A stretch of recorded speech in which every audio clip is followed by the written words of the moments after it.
As NATO member states are getting ready for their summit in Chicago this week, a report surfaced blaming the alliance for dozens of civilian deaths during its military campaign in Libya. New York-based Human Rights Watch has called for a thorough investigation of the potential attacks, which NATO has refused to comment on. Let's talk now with Wenzel Michalski from the Human Rights Watch. He joins us from Berlin.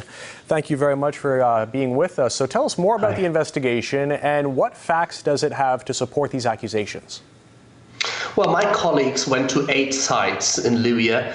They knew that civilian deaths had occurred there, people died, and there were no signs of any military presence. So this, of course, there are lots of questions to ask to NATO.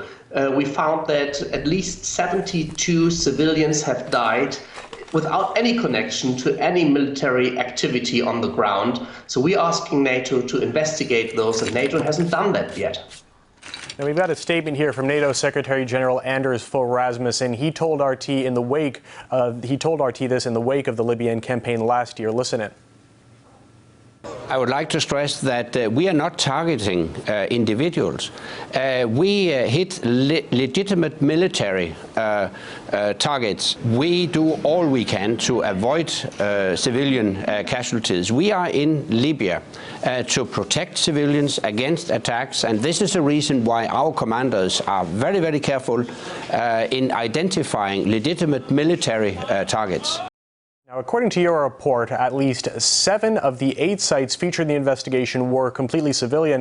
Why do you think NATO would launch airstrikes against them? Was it just bad intelligence, or what would you chalk that up to?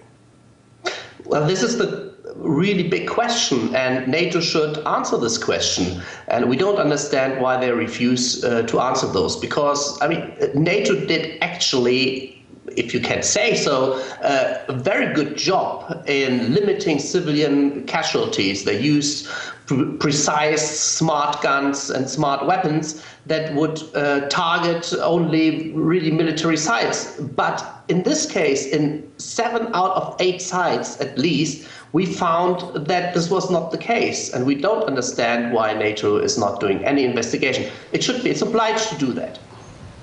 Now, NATO officials are saying they can't investigate the killing as they have no mandate to operate in Libya anymore. But your organization claims the alliance never requested permission to do that. Why is that? Well, I can't answer that question. We asked NATO to investigate it. NATO sent us to the States. The States sent us back to NATO.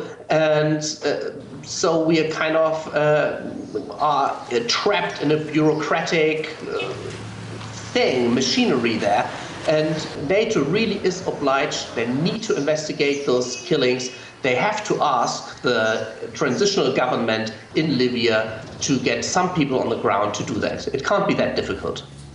Now, how do you foresee this all shaping out? Do you think NATO will eventually conduct an investigation into this, or how do you see this playing out? Well, we hope so. We hope that our report now and the media presence we have now will press NATO to do so and press the member states to actually go for it. They need to give an answer because according to the law of war, they have to do that. Now, Human Rights Watch has said that the alliance was trying to minimize civilian casualties. Do you think that the price Libyans paid for getting rid of the Gaddafi regime is justified? This question is too difficult to see because, Human Rights Watch never supported any airstrikes. That is not our mandate. It was a political decision by the Security Council, by the UN Security Council.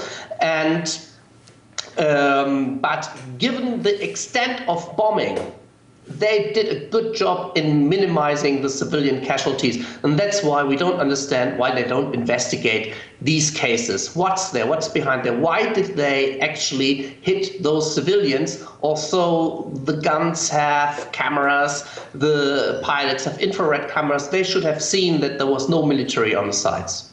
All right, we'll see how this all turns out. Wenzel Michalski from Human Rights Watch, thanks for your time. Thank you.